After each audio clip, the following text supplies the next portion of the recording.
What is up, ladies and gentlemen? It is Monday night, which means I've got NBR coming to you live. This is Nothing But Rants, the show where I bring you topics that I'm rather passionate about and I pontificate upon them. These are not hot takes, but rather takes that I am hot about. We've got a great show planned for you guys tonight. And of course, we always have an opening rant. This opening rant brought to you by Cola Kicks. I got a new pair today. I have found that I've got a color palette when it comes to Jordans and when it comes to sneakers.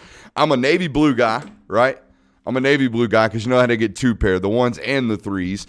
Shout out to the Bravos. We got the merch on tonight. But I'm a navy blue guy and I'm a red and black guy, right? Chicago color wave and navy blue color wave. Those are my Jordans. So if for some reason you wanted to hit your boy up with a birthday present, may or may not have a birthday coming up, or a Christmas present, feel free to head over on to colakicks.com. Use promo code Brooks. You will get $10 off any purchase of $100 or more. And of course, you will get free shipping. So our opening kick and our opening rant is the fact that after this weekend of college football, I think I've come to the decision that maybe redoing this whole college football playoff and doing this whole college football playoff expansion, maybe it's not exactly needed. Okay, and here's what I mean by this.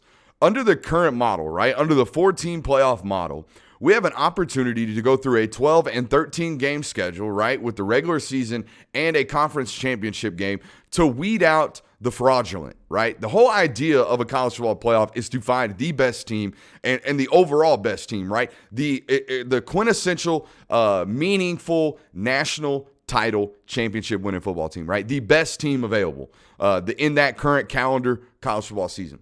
I don't know if expanding that to 12 teams helps us get to the end goal of finding the best team for that calendar year, right? And if you want to go into as far as the discussion of who's the hottest team, I think that's a different discussion, and that's an NFL discussion, not a college football discussion. College football is great because every single weekend matters, like this past weekend, right? We found out, and we've kind of known all along, that Oklahoma is a fraudulent football team. Right? We've all known this. We've watched it. It was a 7-point win, or a 5-point win, rather, over Tulane to start the football season. We all watched that. We all saw it. We all said, Oklahoma, a little bit suspect, right? And then it moved on throughout the season. A couple weeks later, they have a 7-point win over a Nebraska team that's not very good, right? They have a 3-point win over a West Virginia team that's below 500. They have a 6-point win over Kansas State, right? They're in a fist fight with Texas. They're in a fist fight early with Kansas, right? And we knew all along, all these games, they're just eking it out. They're just barely getting by. Offensive line play was an issue. Everything was a problem, right? We saw it all throughout the regular season. We didn't need last week to know that Oklahoma was not a playoff team, right? We didn't need to know or watch last week against Baylor to understand that Oklahoma was not a team worthy of winning a national title or even willing or capable of going about winning a national title, right? We didn't need a loss to Baylor. We didn't need a one loss to a really good Baylor team led by Dave Arianda, right? And you can tell me all you want to tell me about a quarterback change, right? Oh, well, they're a different team since Caleb Williams took over. Well, yeah, Caleb Williams was your starter against Kansas, and you still struggled for a half, right? Your offensive line play did not suddenly become better because you had a rushing threat at the quarterback position. No, as soon as a really good defense or even a capable defense, as soon as a decent defense was across the line of scrimmage and kept him with inside the box, guess what? You gave up sacks and pressures all game like you were doing with the previous quarterback, right? You weren't able to run the ball like you weren't able to with the previous quarterback, correct? So we saw the signs. We didn't need to see a loss to Baylor to know that Oklahoma, not a championship caliber football team. Well, guess what, guys? If and when you do choose to expand this joker to 12 teams, guess what's going to happen? Teams like Oklahoma, fraudulent football teams that we have known since the beginning of college football season this year that are fraudulent. Those types of teams, they're going to get in. A one-loss Big 12 champion in Oklahoma, I'm here to tell you, in a 12-team playoff is getting in.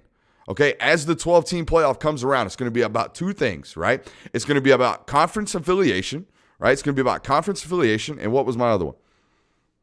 Hold on. Conference affiliation and record, right? What conference are you in, and did you have one or two losses? Then they will seed the best 12 teams out of that.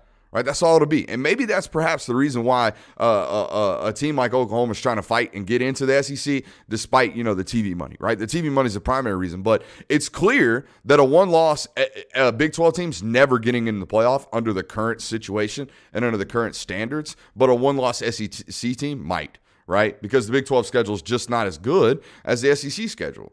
But again, I think the purpose of college football is to make every single Saturday matter, right? Where you have to show up and you have to win every single Saturday, or at least play closely and have one loss, or at least go through with very few blemishes on your record to compete for a national title. That's why we all get up on Saturday mornings at 8 o'clock and watch College Game Day, right?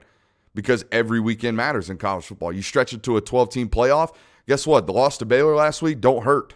It doesn't hurt. It doesn't hurt Oklahoma, right? The loss to Texas A&M for Bama doesn't put them in a win-out situation, right? The last 4 weeks of college football where Alabama's had to go out and play like a national title contending football team, those don't exist anymore. An SEC team with 2 losses gets into a 12-team playoff. It's going to happen, okay?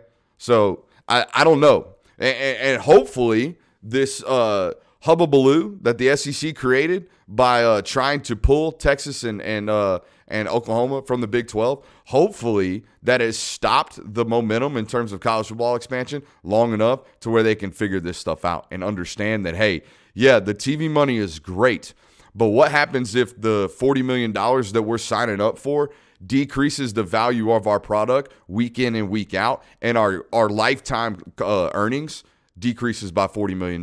You see what I'm saying? What if the net gain's not as much as that initial signing bonus that you think it is, right? What happens if the 4.1 million viewers or whatever that Arkansas and Georgia pulls in, what if that drops to 3.5 for every game across the landscape of college football because it means a little bit less?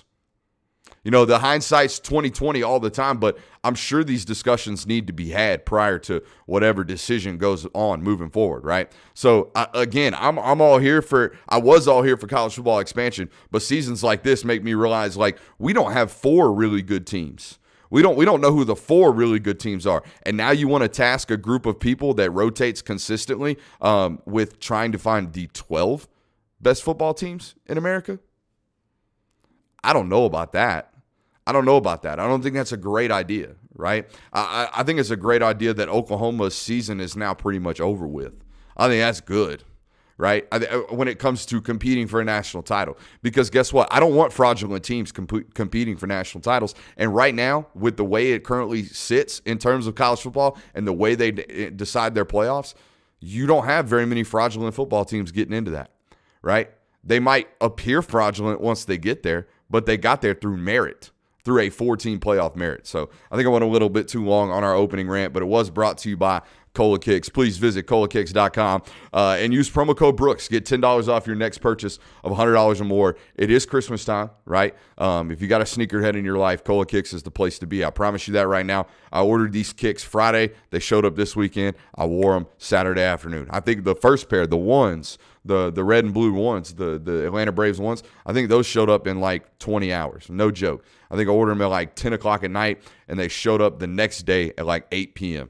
Okay, so it's legit, colakicks.com. Feel free to tell me your boy sent you by using promo code Brooks. We got a loaded show for you guys tonight. We're going to continue with a little bit of college football expansion talk, or not expansion talk, but rather college football playoff rankings talk. The rankings do come out tomorrow. We'll talk a little bit about it. We won't spend a bunch of time there. I will tell you that this is the year, right? I know, and we'll talk about it a little bit later. There is a Bama hurdle. You guys know this as Georgia fans that are watching this tonight. There is a Bama hurdle. You know that. We all know that. But we're going to talk about it tonight as to why this is the year that you want them, and we'll talk about it in depth. I'll also talk about why Georgia fans need to cool it down a little bit with these, hey, let's cancel all the non-conference games and all the cupcake games, as you guys call them. No, those are good for both you and your program and the state of college football. We'll talk a little bit about that. And then we'll close our show tonight with whether or not Georgia showed a weakness this weekend. I'm not clickbaiting you. I do think there is an avenue to a loss that we will point out that I think Tennessee kind of exposed, but it's really, really hard to complete, as you saw this past weekend. But maybe there is a team in college football that can play the way Tennessee did for one quarter, see if they can do it for 4 quarters and give Georgia a push at some point this year. We'll close the show with that. I do have to ask you, please support the show, however, wherever you found us. Hit that thumbs up button over on YouTube. We work really hard on this programming. We got a bunch of good people that surround us and support us, like Cola Kicks, like Thrive Fantasy, we'll talk a little bit about tonight. Best fantasy app there is out to date, thrivefantasy.com. We'll talk a little bit about that a little bit later. But however, wherever you found us, please show support by hitting that thumbs up button over on YouTube. And if you will, go ahead and feel free to share this video wherever, however you want to. Appreciate you guys for being here. It's going to be a great show, as it typically is on NBR. This is some of my favorite content that I produce. And we do a lot of it almost every weekend, or almost every week. We did take a couple weeks off. That is, part of the reason why here behind you. So appreciate you guys for being here. Do have to ask you, if you want to, feel free to sign up, patreon.com/Brooks Austin. Last bit of business that I'm going to give you. All right, everybody ready for our first opening segment of the day, which is college football rankings. They do come out tomorrow. I told you last week most of this nonsense would figure itself out, right? I broke the one rule in media. Don't tell your audience that it doesn't matter. I told you last week it didn't matter, and it kind of proved true this weekend, right? One of the big debating points was, what the heck, Oklahoma at 8? Well, they're fraudulent.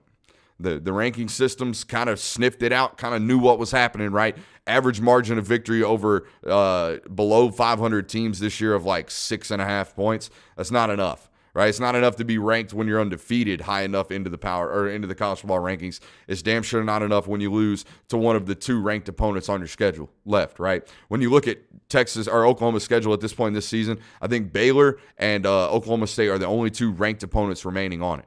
Right? Everybody else has fallen out of the rankings. So not a strong schedule. You didn't handle your business. You didn't go about your business in the way in which you had to. And you slip up this weekend to a team in Baylor when your whole fan base has been moaning and complaining for weeks in advance about how the college football ranking systems didn't respect them. Well, yeah, no, they didn't. They didn't respect them. And you see what happened this weekend, right? All of the reasons that we knew they were fraudulent showed up on the field against Baylor. But now we turn our attention to the Big Ten, where the rest of the frauds hang out, right? They're not all frauds. We'll talk a little bit about them. But, we all turn our attention to the Big Ten, who over the next 2 weekends, right? Michigan State plays Ohio State this weekend in the shoe. Not the big house, as James Franklin calls it, but in the shoe. So we'll see about Michigan State this week. Winner or loser goes home, right? Loser's done for the year. Loser plays in a Christmas Day bowl, whatever. Have fun. You get a nice swag bag, maybe with some Bose headphones, or perhaps Beats is still doing giveaways at these things, and a nice book bag that says Cotton Bowl on the back. Loser goes to one of those football games, right? Winner stays alive. And then the next weekend, Ohio State goes on the road to the big house and plays Michigan. So the Big Ten's going to figure itself out. Right, loser goes home in that football game unless Ohio State's already lost. And then loser, if there's a loser, if Ohio State loses to Michigan State this weekend and turns around and loses, or Michigan loses to Ohio State the next, then I think the Big Ten's pretty much tossed out of the equation completely in terms of the college football playoff committee, because everyone in the conference now has not only one but potentially 2 losses apart from Michigan State and Wisconsin. I don't think the playoff committee is going to sniff around either of those programs if that were the case. Right? So there you go. The Big Ten's going to figure itself out this past weekend. And I've been telling you for a month now, right? We were doing buy, sell, and hold, something that we can't fit into the schedule tonight, unfortunately. But we were doing buy, sell, and hold weeks ago. I told you this is the year. This is the year a non-Power 5 team gets into the playoff, and it's going to be Cincinnati if they go about handling their business. And at this point, at this rate, with the way Power 5 football teams have been playing and executing this year, I think this is the one. And Cincinnati doesn't even have to blow the rest of their remaining schedule out by 40 points to get in. I really, really do think this is the year a non-Power 5 team gets in, okay? And here's why, right? Georgia's the only remaining undefeated left in Power 5 football, the only one. Everybody else has a loss. Thanks to Oklahoma this past weekend, everybody in Power 5 football now has a loss, okay? So there's only one undefeated team, and which means the spots remaining for a group of 5 team that ran the table is there. And here's the only avenue, and I mean the only avenue, that I believe Cincinnati does not get into the playoff. You ready? And they better hope this doesn't happen. And if it does, the playoff figures itself out, right? The only way at this point Cincinnati is not a top 4 team at some point at the end of the season, right, is if Bama beats Georgia in the SEC championship game. So if you're a Bearcat, be rooting like hell for the Dogs, okay? And if Ohio State and Oregon win out. If those two or three things happen, right? Bama's got to win, and Ohio State and Oregon both have to win out the rest of the season. If those things happen, Cincinnati's out of the playoff. That's it. Their season boils down to winning their last two games and hoping that the other teams lose. And they only need one of the teams to lose, right? You only need Ohio State to lose, or you only need Oregon to lose, or you only need Alabama to lose in the playoff. I think, or in the SEC championship game, I think the odds of that happening are really, really high. To be honest with you, I think they're really, really high. So get ready for a group of five to be in the playoff this year, because I think it's going to happen. And I've been thinking it's going to happen dating back to when, I think it was the week where we realized Clemson was in the dumpster, Ohio State had lost to Oregon, and then Oregon turned around and lost to Stanford. Once we saw that happen, I was like, done. G5 team in the playoff, first time in playoff history. I think they got a chance to be ranked tomorrow night in the college football playoff. But nonetheless, I think it's going to be Georgia, Bama, Oregon, Ohio State, Cincy, and Michigan. That's what I think your top six is going to be tomorrow when it comes to the college football rankings, or playoff rankings, rather. But again, man, there's so much. Believe it or not, there's only two games left on everyone's schedule in terms of regular season. Still a lot of big games to be played out there in college football, particularly in the Big 12 and the Big 10. I don't know what the hell's going on in the Pac-12. You guys feel free to inform me, but I only have a limited amount of bandwidth, and I don't spend it studying Pac-12 football. So my apologies to the West Coast folks. Snoop, if you're listening, I apologize. Heard you had a great weekend down in Athens at the last recruiting, party. Okay. That's an inside joke for the Discord. It doesn't help when you can't sit here and laugh with the people that get your jokes. But let's patch some of those guys in. I think we're going to holler at the Discord right now. We've been doing this a little bit more in our content as of late. Y'all feel free to let me know how you feel about this. I know our Discord guys, they do a lot of talking until that red light goes on, right? Until that, oh my God, it's live, it's real. Until that happens, they do a lot of running their mouth. They even give me a lot of crap, right? They talk a bunch of crap like we're a bunch of boys, a bunch of homeboys up in the locker room, and we're cool like that. When it goes live, I don't hear from them. So we'll see what they got for us tonight. Let's go out to the lounge. Anybody, feel free to unmute. We'll throw you on the broadcast tonight. Let's go to Jonathan Williams. And you know what? Let's get both of the Classic City boys in here tonight, if we could, please. I see Jeremiah Stoddard and Jonathan Williams in the lounge right now. These two guys run their own podcast. It's called the Classic City Podcast. It is Dogs Daily affiliated, so feel free to give that one a shout and a listen. Let's go to Jonathan first, and then I see Jeremiah in there. How we doing today, boys? Doing great, Brooks. Yeah? How about you, Jeremiah? It's a great night here in Athens, Georgia. That a boy. What you guys got on the show plans this week? I don't know. We got to figure it out. We're going tomorrow night, unlike usual scheduling. We do Wednesday nights, but this week we've got to go Tuesday night. But I'm sure we'll figure something out, get some good sessions in. Probably talk a lot about the college football playoff like you've been doing. Talk about, I've been beating the Cincinnati drum the whole year. I've been talking about how I think Cincinnati is going to make the playoff. I think they are worthy of it, especially, or if they go undefeated, that is, like you've talked about. So I've been beating that drum. I've also been saying how I didn't think Oklahoma was legit. That got proven out as well. So I think there's a lot to talk about on that end tomorrow night for sure. Boys, I really appreciate all the content you do. But especially if you learn anything from me, learn not to do what I do in terms of moving your schedule around on your audience, because my audience don't know what the hell's going on whenever it's going on. And I think it really impacts my bottom line. So if you learn anything from me, keep the schedule consistent. You hear me, Jeremiah? I got you, man. Yeah, I'm with Jonathan a little bit on this too. So tomorrow I was kind of thinking about this as I was listening to your stuff, and one thing for sure is definitely going to be about the playoff stuff. And to go with what you were talking about with the 12-team expansion maybe being too much, and this season's showing why we don't really need it. And I would agree. I'm an advocate for keeping it at 4 by all means, but at this point it's clear they're going to expand to something.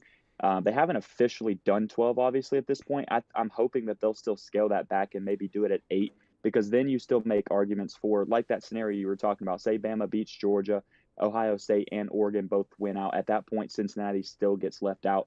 That's when that argument for having to expand is going to be even stronger. And at that point, I'm hoping that they'll just decide to go to 8 instead of going to 12, because 12 is way too much. We're just going to watch a bunch of pointless games, and it's going to ruin bowl season like it's already done in general, in the sense of so many bowl games not meaning anything. So I forgot to I don't mean to cut you off, but I do think in order to get any type of expansion, I think they skip 8 and go directly to 12 to incentivize winning your conference and getting a bye week, if that makes sense. So I think the only way to get everyone involved is to, actually incentivize a top seed, because otherwise, games like the SEC championship game, Georgia can pretty much just toss. I wouldn't say they would toss them, but they don't have to worry about winning them because of seeding. What's the difference between being ranked first and being ranked third or fourth or fifth? You see what I'm saying? In an 8-team playoff, in a 12-team playoff, it's very advantageous to get that top seed and get a bye week, because a bye week after a conference championship game is definitely something you need for your body.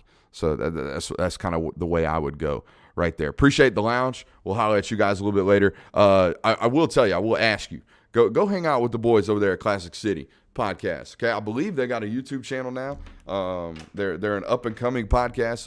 Some young guys that know what they're doing, and they do some entertaining content. Okay, and it's not easy to do. Okay, if you ever want to try it, by all means, hell, I might send you the equipment just so you can see it ain't easy. Okay, especially if you're going to do one of these solo shows for an hour. I see some YouTube comments saying they don't necessarily love the lounge sessions brought into the NBR. I'll tell you right now, it's a great opportunity for me to just shut up and listen every once in a while, which is important in content like this, to be honest with you. I love myself. Trust me, no one loves me more than me, but even I, for an hour straight, can get a little bit monotonous and a little bit overblown, okay? So I feel like it's a good break for me and a good break for the audience. I hope you guys enjoy it, and if you don't, We'll maybe do it a tad bit less, but I enjoy it personally, so that means it's going to probably be a part of our content moving forward. All right, so I teased this early on in the show about how nobody ever wants Bama, but if you want Bama, this will be the year to get Bama. To be 100% honest, and here's why. Right, it's Thanksgiving. Right, it's Thanksgiving this next weekend. Right, this next week we got Thanksgiving. I believe. I don't know. My days are all kind of jacked up. But yeah, we got Thanksgiving coming around the corner. Right, and let's be seasonal. I got some things that you, if you're a Georgia fan watching this tonight, should be thankful for. Right, and they're all number based. Okay, the first number 24. Okay, that's the number of sacks Alabama has allowed in the last 10 games this season. It's a pretty good number, 2.4 sacks per game. 24, a magic number for you. 6, another number, right? That's the number of rushing yards Alabama had against LSU 2 weeks ago. Their last Power 5 football team, their last SEC opponent, they rushed for 6 yards in a 4-quarter football game, a game in which was a fist fight for most of it. 246, that's a number you should remember and be thankful for if you're a Georgia fan this year. That's the number of rushing yards that Alabama allowed to a Florida team that I believe Georgia held to like 135 yards on the ground. Okay, so that's the number you should be thankful for. And another number you should be thankful for is 3. That's the number of offensive starters that Alabama has returning from a national championship team from a year ago that broke a bunch of national records and had a Heisman winner at the wide receiver position. I believe the first time ever in the history of the sport. So you got some numbers to be thankful for if you're a Georgia fan. Okay, this is not. I don't know why I said these. This is not the Alabama team of old. I'm here to tell you that right now. Okay, it's not the Alabama team of old. Are they good? Are they loaded up with a bunch of really talented football players? Yes, it's Alabama. For the rest of time, okay, as long as the GOATs over there patrolling the sidelines, they're going to have really good football players, okay? They're going to be a really good roster from top to bottom. Are they extremely vulnerable this year? 100%, okay? 100%. They are vulnerable, okay? Look, and I get it. Georgia fans have had a long and tumultuous run-in with the Alabama Crimson Tide. I get it. You're 0 for your last 6 against Alabama, including 2 SEC championship games and a national title. Okay? 0 for your last 6. The last 3 of which you've led at halftime. Okay? It's been a rough go at things for the University of Georgia, their fan base, their program, right, when it comes to Alabama. Big brother out there in the West. It hasn't been good for you. I get it. You've had your hearts ripped out in Tuscaloosa, Athens, and most in particular, Atlanta. It's not a really great place for you, and I know I'm rehashing a bunch of bad memories up in your mind right now. And if I were to give truth serum to every single Georgia fan that there is, 100% of you would come back with the thought of, no, I don't want Alabama. I don't want to see any parts of Alabama. I don't want nothing with them. Give me somebody else. Give me Texas A&M. Give me Ole Miss. Please, for the love of God, give me somebody else. You're going to get Alabama, and you want Alabama, and here's why, okay? It's the hurdle that you've been trying to get over, Okay, there's 2 hurdles in Georgia football lore right now that you've got to get over.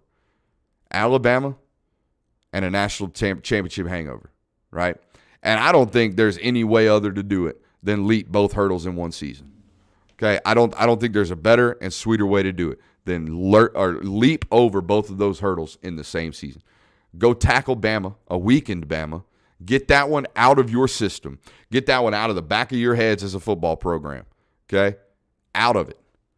You beat them this year when they're down, and you got it. Okay, little bro beat big bro. Okay, I'll never forget back growing up, right? My brother used to beat me in everything, absolutely everything. The one time you do beat him as a little brother, you drop the sticks and you walk away.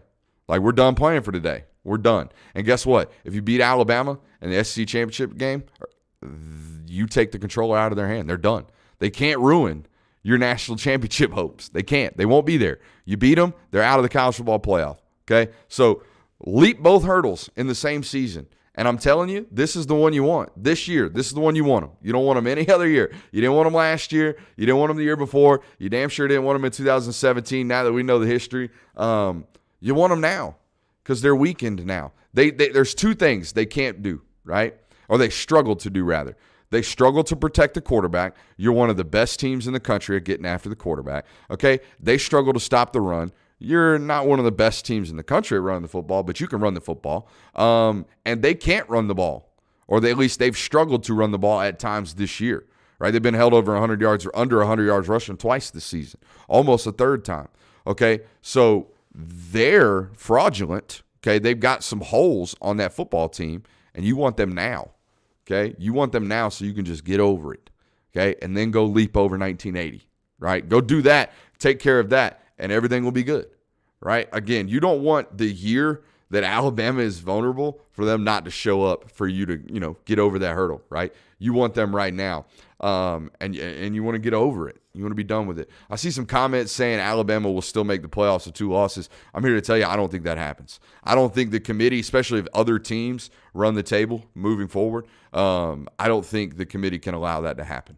It'll be too much SEC bias. People would go crazy. There'd be conspiracy theories everywhere. The first time a 2-loss team makes a 14 playoff, it shouldn't be this Alabama team this year if they lose to A&M and especially if they get beat poor or badly against the Georgia team. They haven't done enough to just be given a playoff spot, considering if they were to have 2 losses. You can't break precedence right now in one of the final seasons we expect to have a 14 playoff before they ultimately go into expansion. All right, we got, I believe, 2 more segments left. 1 more segment left. We got 2 more segments left. Wow. We are a little bit slow tonight, but let's get after it. All right.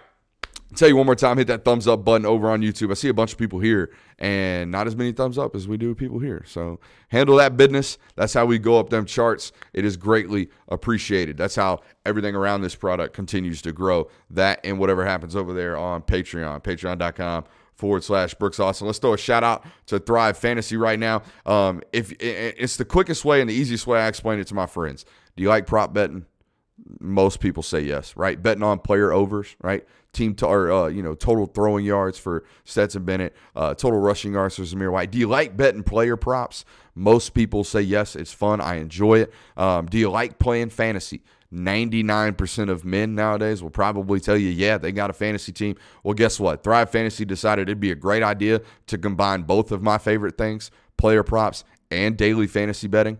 Daily fantasy gambling, that's exactly what it is. It's a daily fantasy lineup comprised of your favorite player props. Head over to thrivefantasy.com. Use promo code Brooks, and it will give you 100% deposit match up to $100 over there. So 50 gets you 50. You follow me? 20 gets you 20 over there on Thrive Fantasy. Again, that's promo code Brooks, just like everything else. Appreciate those guys. Appreciate you guys for being here. Let's get in on our next topic, which is the fact that, look, I know, especially if you're a season ticket holder, which I'm sure a lot of people watching this right now are. I know one of my best friends in life, Jamie Goodman, is a season ticket holder, okay? And he and I have talked about this, and believe it or not, he's on my side on this argument, I believe, which is the fact that cupcake games, like inviting UAB and Charleston Southern into your house to lose by 45 points, are good for the health of college football. Your head coach, Kirby Smart, told you exactly why today in terms of the lifeblood of college football, keeping football alive, Keeping college football alive. It might sound dramatic. It is not. Okay, Kirby said that he's talked to ADs and coaches from some of these football programs that they have played in these particular football games, and they have told him at midfield inside of Sanford Stadium, thank you so much. This is half of our budget for the next 2 seasons. This is 50% of our budget. This saves our program. This keeps us afloat. This allows us to travel to our next 12 road games. This allows us to get new uniforms that we haven't gotten in 6 years. This allows us to put a concession stand in the away end zone to allow for more fan attendance in home games. Things like this, right? Games like Saturday are what keep programs like Charleston Southern alive. In fact, it's what allows programs like Charleston Southern to even exist when they first get started. You ever remember Savannah State, right? One of the HBCU programs down in South Georgia, down there in Savannah. When they first got started, they played back-to-back games against Oklahoma and Florida State. They lost both games, which only played 7 quarters in them, by the way. The fourth quarter of the Florida State game got rained out, and I believe they lost by a combined score in those 2 games, while those, 7 quarters of football games was like 155 to nothing.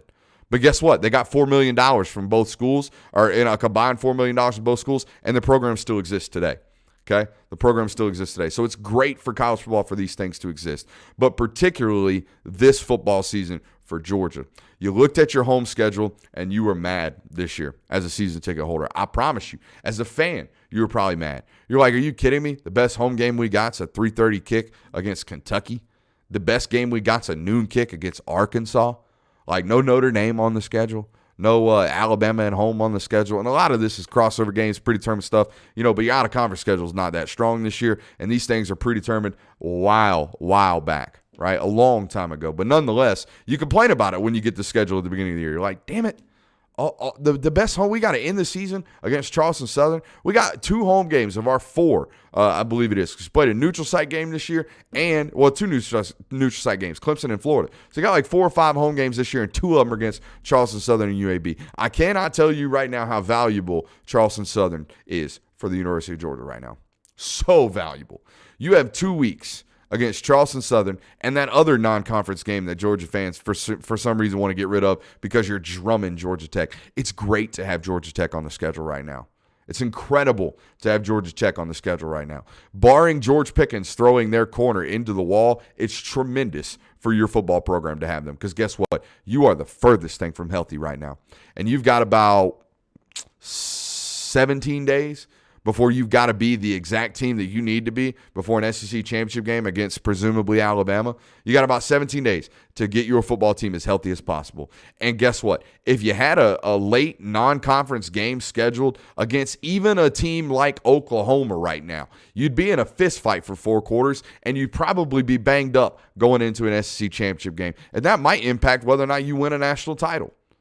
So, again, when you're sitting at home next week or next year in January, February, whenever the schedule comes out, whenever the schedule is released and your non-conference games are released for the next 10 years, just remember that every time you schedule a Fresno State, Fresno State's not a good example, every time you schedule a San Jose State and you cancel it and pay them out to play a Clemson on your schedule, it decreases the chances that you make it out of the season completely healthy. Because like you saw last week, in a 4-quarter fight, even against an SEC team that, like Kirby Smart's told you, in 13 plays scored 21 points against Kentucky. In 4th quarters of that game, Devontae Wyatt's on the ground, okay, rolling around and thriving in pain because his knee got rolled up on in the middle of the 4th quarter, okay? Guess what ain't going to happen this weekend?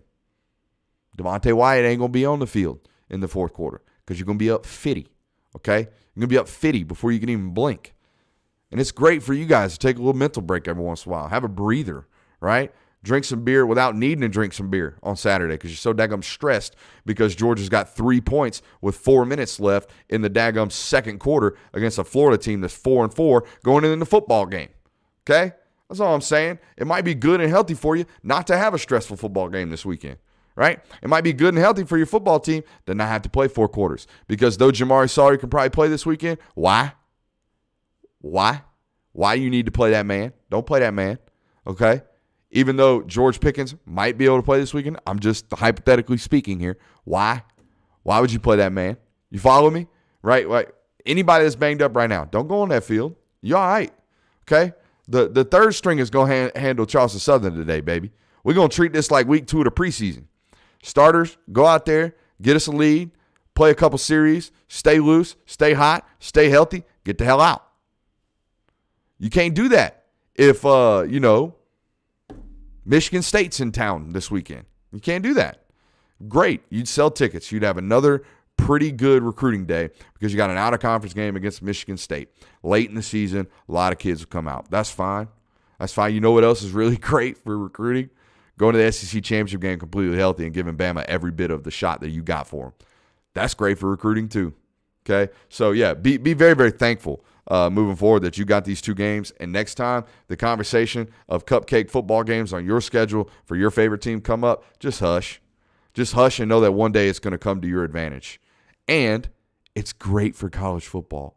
It's great. And I don't do the whole Kirby thing that he does about, a lot of these kids won't get an opportunity to play in an environment like that. Boo hockey. I don't care about none of that. I care about the $1.5 million that Georgia's going to give Charleston Southern this weekend. Because I played at Charleston Southern in college. They could use the money. I'm telling you that right now. They need that money. Okay? And it's going to keep their program afloat for the next 2 or 3 years before they get dumped on by somebody else, right? Before they get dumped on by somebody else on a road game in an environment like this, right? So I'm all in for the cupcake football games. I think it's good for the health of college football, and I think it's good for the health of your football program right now at the University of Georgia. And again, I think you should be thankful.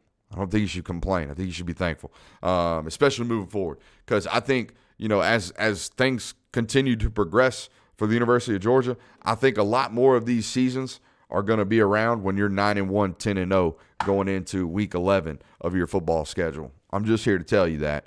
Okay, with the downtrend that Florida's got going on, with what some could say a downtrend out there in Alabama, I'm not saying that. South Carolina got a long way to go. Tennessee looks promising. They got a long way to go, right? They got 24 points worth. I would call it actually about 31 points worth to get better because garbage score late. They got to get a lot better. Kentucky, right?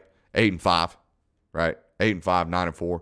Yeah. So I think you're going to see a lot more of these, which means it'd be nice into the season to kind of wrap it up week 10 because you got Cupcake 1 and Cupcake 2 in weeks 12 and 13. You follow me? So I think those are good things for your program. But I do think I saw some things Saturday. Now, look, I'm not saying anybody can execute for 4 quarters what I'm about to say.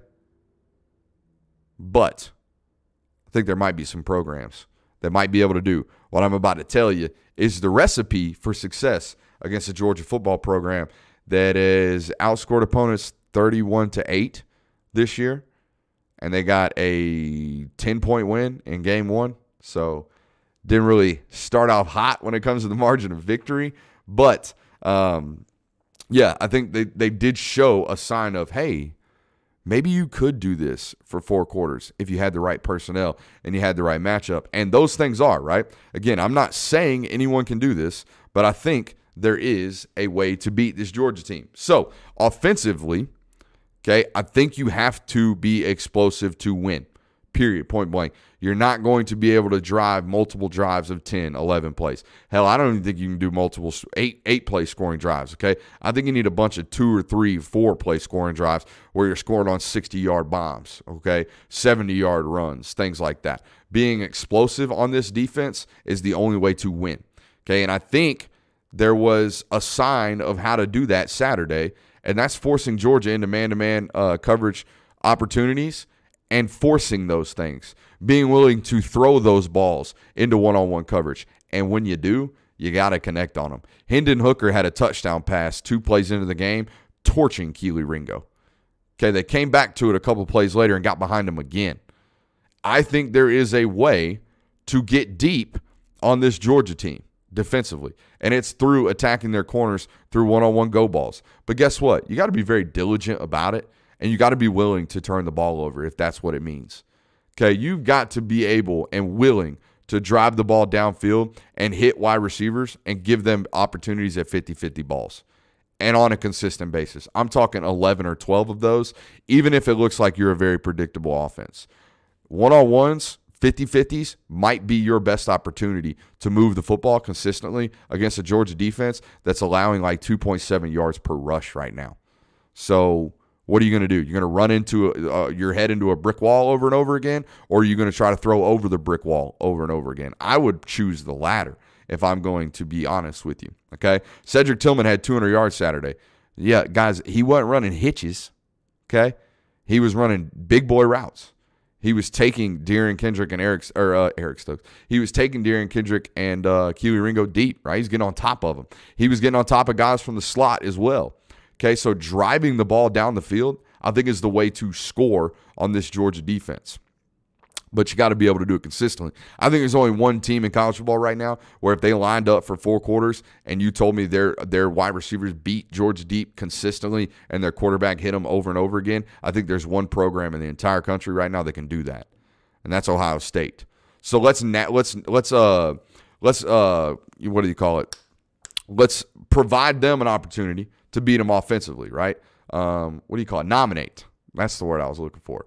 It is a live show, by the way. Let's nominate Ohio State's offense to be the offense that can score against Georgia and score in bunches and do it explosively. So let's talk about Ohio State. I think they're the only team in the country that can do that and score with Georgia throwing the ball deep because of their wide receivers. I think Olave and Wilson are the 2 best combination of wide receivers in the country, and quite frankly, I don't think it's close. I know you're not supposed to say it's not even close, but find me the combination of wide receivers that are as good as that. I don't think you will, okay? So I think they've got the best combination of wide receivers, okay? And they got a young guy, too, 11. I always forget how to pronounce his name. He was a 5-star coming out of high school. They're elite at the wide receiver position. I think they could go deep. Now, let's talk about this defense. So how do you beat Georgia? I just told you how to do it defensively. How do you stop them from scoring more points than you and keeping the ball out of your hands? Well, I think it's clear. I think we know this at this point. I think there's one way to beat Georgia offensively and keep them from scoring and on a consistent basis, and that's forcing them into third downs, third and longs. Okay, third and longs, and forcing Stetson Bennett to remain inside the pocket. If you could do those 2 things defensively against Georgia, I think you can stymie their entire offense. That's what Florida was doing. Florida had Georgia in a bunch of 3rd and 8s in that football game before all the turnovers started happening, right? Before Florida's entire football team wet down their leg midway through the second quarter. That's what they were doing defensively. They were forcing Georgia into 3rd and 7, 3rd and 8, 3rd and 9. Hell, even 3rd and 5 is an acceptable outcome if you're playing defense against Georgia this year, because that forces everyone in the building to know one thing. Stetson Bennett is going to have to throw the ball to beat us, or he's going to have to run. And guess what? If I blitz him and pressure him to the point where he can't get out of the pocket, now he's only got one way to beat me. And if I go through 4 quarters of forcing 3rd and 5 and longer against Stetson Bennett, knowing that he's got to throw to beat me, I like my chances. Okay, so throw it deep on Georgia. If you're an offense, be Ohio State, be explosive, have one of the best wide receiver corps we've seen since Alabama just a couple years ago, right? Throw it deep, hit your deep shots, be explosive, and defensively force 3rd and longs, which means you've got to get off the field or you've got to keep them behind the sticks on 1st and 2nd down when they are adamant on running the football. That is one thing you cannot say about Georgia, that they don't run their head against a brick wall if they have to. They will. Todd Monken will sit there and he will run past you to death. He doesn't care if he goes 3 and out. He will run past you to death. You know why? Because he knows he needs his quarterback in 3rd and 3. He knows that. He knows that offensively, if we're in a 3rd and 5 plus, the defense now knows what we are doing. If we are in 3rd and 3 or shorter, our entire playbook is open, including the quarterback run out of the backfield. I think that's why you've seen Georgia have such limited success in 3rd and longs, right? Because now the entire defense knows what they're doing. Okay, they button up coverage, they keep Stetson inside the pocket, and they make him beat him with his arm. And he's not really willing to do that, or at least not able to do that on a down-in, down-out basis for 4 quarters. We've seen spurts of it. We haven't seen 4 quarters of it, which is why Georgia fans would tell me JT Daniels is the better quarterback. Yeah, he is on 3rd and long. But I think Stetson Bennett is the better quarterback at keeping you out of 3rd and long. Does that make sense? So it's a catch-22. Do what you got to do. But I think there is a recipe for a Georgia loss. Now, whether or not a team can do it is a totally different discussion. But I think as of right now, I think the starting point with can you beat Georgia begins and ends with can you beat their defense? And the only way you can beat that defense is through the air, down the field. Now, can John Mechie and Jamison Williams do that to Georgia's defense? I don't know. They got a pretty good shot. They're putting up pretty daggum good numbers. I was going into Alabama's Football Reference today to try to find the fraudulent aspects of just the box score statistics, and I didn't find them. I had to go to the advanced analytics to find them. I did. They get sacked a lot. Their pressure rate is extremely high, which makes me confident about that matchup with Georgia. Same thing for Ohio State. That offensive line, not great. Both of those programs in the bottom half of the country in sacks allowed with, by the way, the furthest thing from a statue at the quarterback position. C.J. Stroud can move. He's not an athlete. He's not like a runner, but he can move. Same thing for Bryce Young. Bryce Young is not a runner, but that joker's athletic. He can avoid the rush. And for those guys to be getting sacked at that high rate, that tells me, A, there's a lot of free blitzers, okay? They're struggling with blitz pickup. Go watch that tape of Alabama against LSU. That was the entire storyline of the football game. Alabama can't pick up blitzes, okay? I find the same issues with Ohio State. For that matter, I find the same issues every once in a while with Oregon as well, even though I think that's one of the best coach offensive lines in the country, considering their offensive line coach, or their head coach rather, was one of the best offensive line coaches in the country, Cristobal, for years at Alabama. So there's holes in every program. I think offensively, Ohio State presents the biggest problem down the road for Georgia. I'm not saying Alabama doesn't, but when you got an offensive line like that that's giving up that much of a pressure rate and you've got a young quarterback, you could say the same thing about Ohio State, by the way. I don't necessarily like your chances against a Georgia defense like this, if that makes sense. All right, let's do like 5 minutes of Q&A. We haven't done Q&A in forever around here. Let's do about 5 minutes of Q&A if you guys want. I think that'll be great for the program here. We'll do Q&A to close instead of opening up the lounge one more time. So feel free, line up those Q&As. I will freelance just for a minute. I see a good bit of people in here again. We'll ask you one more time to hit that thumbs up button before we call it a night tonight. We got Corey G tonight, okay? So we got to go front squat and back squat our brains out. I think we got chest today in the gym. So I don't know about you guys, but I have to work out at night unless I want to get my fat butt out of bed in the morning, which is a struggle for me because I stay up so late. But yeah, I have to work out at night. And, man, there's not a lot of motivation when I get off these live streams because I've been talking for an hour and I've already been sucking wind. So, yeah, feel free. Anybody want to get in here. Do we see Pickens versus Bama? Ask. That's Poison Hots. Let's see here. I don't know about the Pickens thing, man. And quite frankly, I don't think your head coach knows, right? I think the other day he said, and I quote, "We're still waiting on George." I don't know what that means. I know George is healthy enough to practice. Okay, he's healthy enough to take reps on the scout team, and he's healthy enough to be given cornerbacks hell. Okay, out in practice. Joseph, hold your horses, man. I'm gonna get to the lunges when I get to the lunges. I don't want to hear nothing about that. Okay. Brooks, what do you think about what CBS was saying about JT? I'll be honest with you, Clay. I don't know exactly what they were saying. I think you're referring to the Jordan Palmer coming to campus and doing the workout type stuff. I'll tell you this much. The idea of trainers coming to Athens and working with their guys in the season is not a foreign concept. It's not. Okay, there are running back trainers that go in there and work out with running backs. There are quarterback coaches that go in there and work out with their quarterbacks. There are defensive line specialists that go in there and help with the pass rush moves of their clients. Okay, so Kirby Smart, one thing you have to give him credit on, it's part of the reason why he's such a great recruiter. He's willing to bend on certain things that help benefit his athletes, like bringing in Carson or Jordan Palmer to help with JT Daniels when there may or may not have been some mechanical things that he was working through. Right? Sometimes it behooves you as a program to bring in a voice that player recognizes and is comfortable with, and in this case, Jordan Palmer being one of those guys. Right? I know there's a lot of talk on social media about some of the clips that have surfaced of JT Daniels maybe talking a little bit aggressively towards or in the direction of Stetson Bennett. That can be a variety of things. It could be a variety of things. That could be Georgia's, the stadium's loud and he needs to holler at him. They were in Knoxville, right? Neyland Stadium's not a quiet place. It could be something like that. It could be maybe he was just talking aggressively because it's a football game. That crap happens, guys. If you've ever been in a locker room, that kind of stuff happens. Okay, so I don't take too much into it, but we do see some. I do see some questions elsewhere with the. We got some in the Discord lounge right here. Let's see here. Do you happen to see any real improvements to the line against Tennessee after Luke swapped Erickson for Truss? You think this could be moving or a thing moving forward? So that's a question coming from Damien over in the OG's chat on Discord. Here's the deal. I don't really know what they're going to do moving forward with Erickson. I can tell you this right now. He was one of the people that had the stomach bug, according to Kirby Smart. That was the reasoning for them pulling him, not because of poor performance of play. But I will tell you this right now.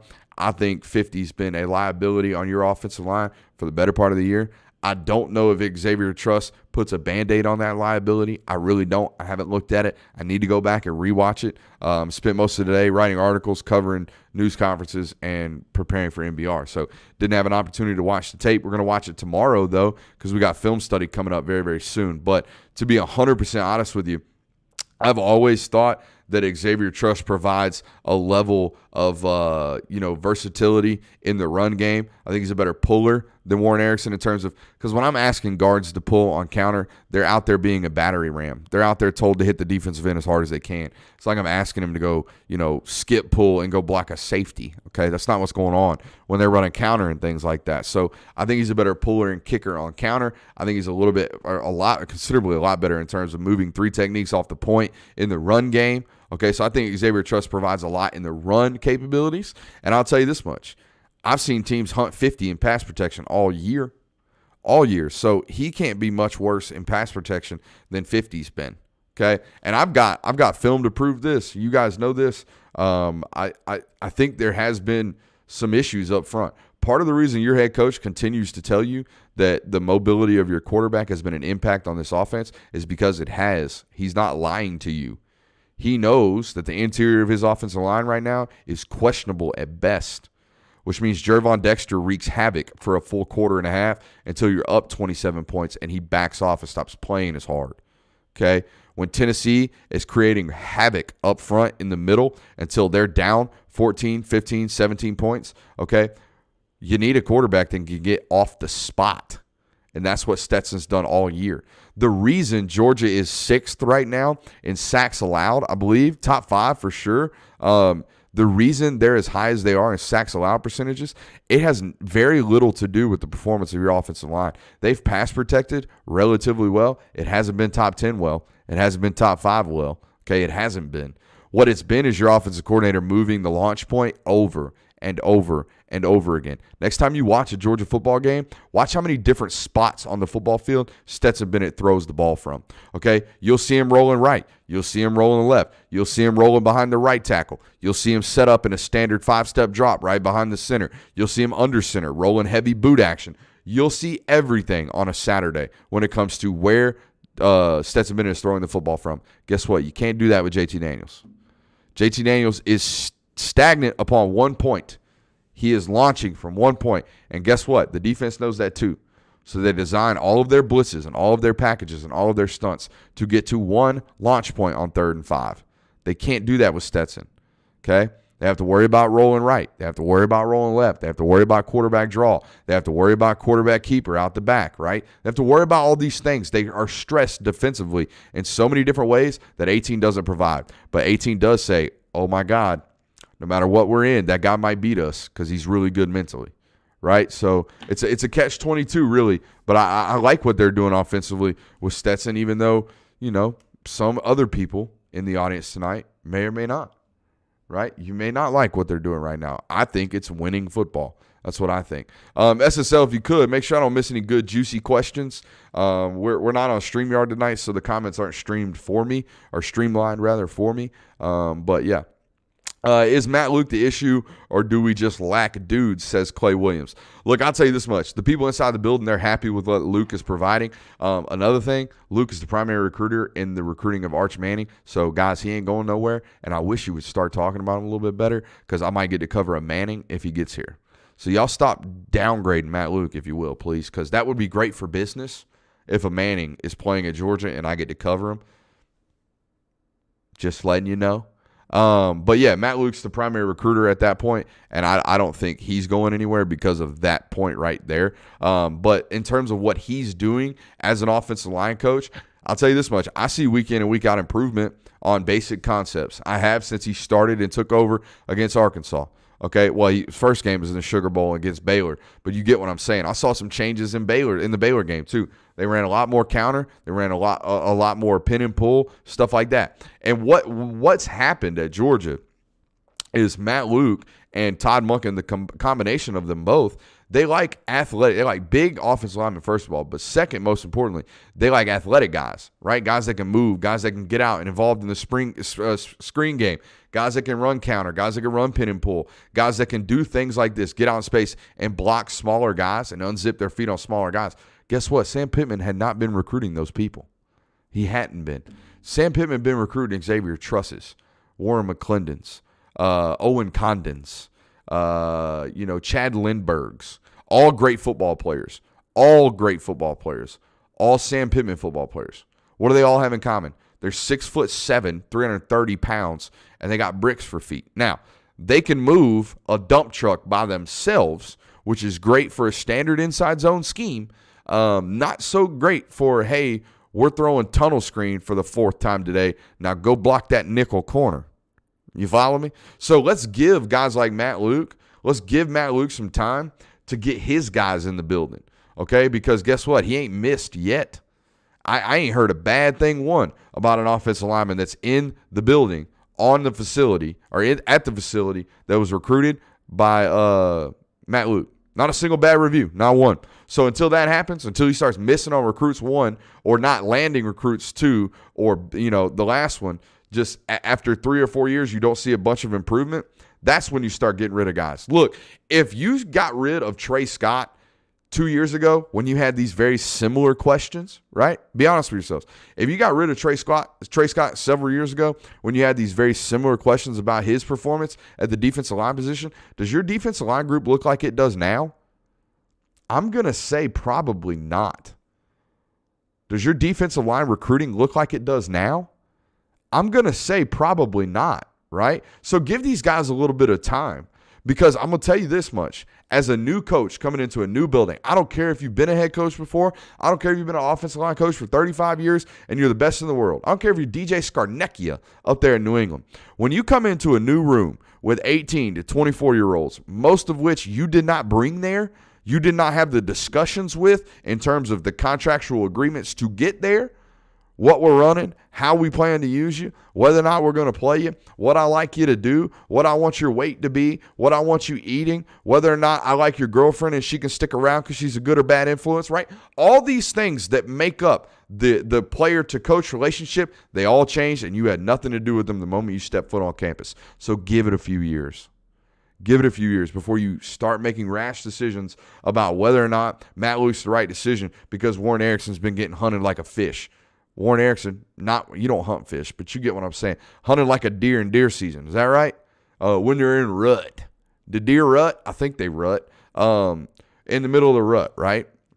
It's not what this is. Let the guy get some time. Let the guy figure it out as he goes. Kitten, Mr. Smith over there, maybe Mrs. Smith, Kittim Smith. I need glasses, by the way, guys. Ask over on YouTube, why does Keeley get beat on deep routes with his speed? Okay, he is a 10-3 guy. You're correct there. He is a burner, okay? But he's playing bump and run. Playing a lot of bump and run last week against Tennessee. So, yeah, when you're a young corner and you're tasked out there on an island running bump and run against wide receivers, by the way, who were all upperclassmen. All upperclassmen, every single one of them, those wide receivers from Tennessee. They know some tricks. They got some tricks in their bag, which means if you're standing with your eyes to eyes, lined up in the line of scrimmage, playing bump and run coverage, they're going to get on top of you every once in a while. And that's what happened Saturday. The guy just got beat. And I'm here to tell you, guess what? All the great corners that you remember at Georgia, they've all been cooked several times. They've all been cooked several times, except for maybe DeAndre Baker. I know everyone remembers that one. That guy had an incredible year in 2018, I believe it was. Okay, incredible year. Didn't get cooked at all. Won the Jim Thorpe Award. Was incredible, right? Great season for him. Everyone else, Eric Stokes alike, Tyson Campbell alike, all of them, they got cooked once or twice.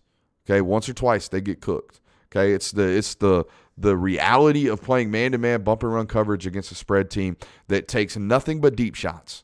Okay, they made it very clear starting early in that football game. We hunting you boys today. Okay, we're taking the top off on you guys today. Kevin Craig says, whatever happened to the lock of the week picks? It's a great question. I don't have an answer for it.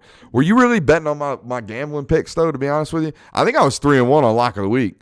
So you want me to go through you want me to live reaction right now, go through Bet Online and find out where the hot bet is? I don't know this week. I would say this. Let's find out. Let's wait till Saturday morning when that line comes out on Georgia. I think the best gamble this week is to bet on whether or not that line is going to open north of 50. I'm going to take the over. I think you guys should. But yeah, I don't have a Stone Cold Lock of the Week this week, but we will have one next week for you. I can't do that on the fly right now. I'm not smart enough. My apologies. But nah, we'll figure something out there. DeAndre was a mutant. Champ was a mutant. 100%. Those guys are very, very special when it comes to cornerback play. So, yeah, for sure. Do you expect Blaylock versus Bama? I seen him in kickoffs versus Tennessee, I thought. That is from some poisoned huts, something like that. Do we see Blaylock? I think you see Blaylock within the next 2 weeks. Okay? Not reporting, not breaking news. I think you see Blaylock pretty soon. Okay? I think they use these next 2 weeks to get guys like Blaylock some reps and get them back onto the field, to be honest with you. Okay? Let's see here. Kenny Mack needs more touches, says Sergeant AR10. 100%. But I think, look, as long as you're a Georgia fan and Kirby Smart's in attendance as the head coach at Georgia and Dale McGee is the running backs coach, as long as those things exist, you're going to have a bunch of really good running backs in your running back room that every Monday when we sit here and do a show like this, you're going to comment that so-and-so needs more touches. That's just a prime example of your team being really, really deep at that position, right? He doesn't need more touches. He needs more opportunities, right? And the only way to get more opportunities is for other people to leave. And it would have been his team. It would have been him and Kendall's team this year. And that's been pushed back to next year. And that's okay. Okay? Let's see here. Check the Missouri box score. You guys are talking amongst one another. Saw OSU versus Purdue live this weekend. We got an Ohio State fan in here. That defense is weak. So many missed tackles and missed assignments. Yeah. Oh, you're an Ohio dog, rather. You're an Ohio, a Georgia fan up there in Ohio. Wow. Probably got some cold weather up there, I would imagine. I don't know much about Ohio, even though I did drive to Cleveland one time to watch the GOAT, LeBron James, in his final playoff series against the Toronto Raptors up there in Cleveland. I was at Game 6 when he hit the game winner and sent him packing. It was sitting like 40 rows up on the southwest end. It is what it is. You know, I was there. Drove 13 hours to do it. And he didn't even wave at me. You know, I had a sign. I drove 13 hours, 875 miles to watch LeBron play. Got a wave and a wink. # priceless, Had me one of them signs. Didn't even get paid attention. Didn't even look at me. But, yeah, don't tell my wife. Don't bring that story up around my wife if for some reason any of you ever meet her, because she still to this day holds a grudge on me for that one. We were supposed to have some type of girls' weekend that weekend, and I just dipped because LeBron. So probably not the best decision. I think we weren't married yet. I think we're still engaged, but you get what I'm saying. We got some Jordan's equals the GOAT comments in the sections. I get it. I get it. I understand why you would think that. But yeah, I think we're gonna wrap up here and call it a day. Appreciate all you guys for being here. How fast is Shane Nintendo? The last question we will take tonight. I think he's a 4.52 guy, by the way. Maybe he trains really, really well, gets ready for the combine and goes 4.47. Wouldn't be surprised. Okay. I hope the combine's back this year. I think it's going to be. I love the combine. It's a scout's dream. But I got to hit the gym, hit the weights, get less fat, so people stop commenting about it and Florida fans get out of my mentions. Appreciate you guys for being here. For Brooks Austin, for the Film Guy fam, for patreon.com/Brooks Austin, for dogsdaily.com, where you can check out all your latest and greatest writings on your beloved Bulldogs, dogsdaily.com. Appreciate you guys for being here. We will see you next time.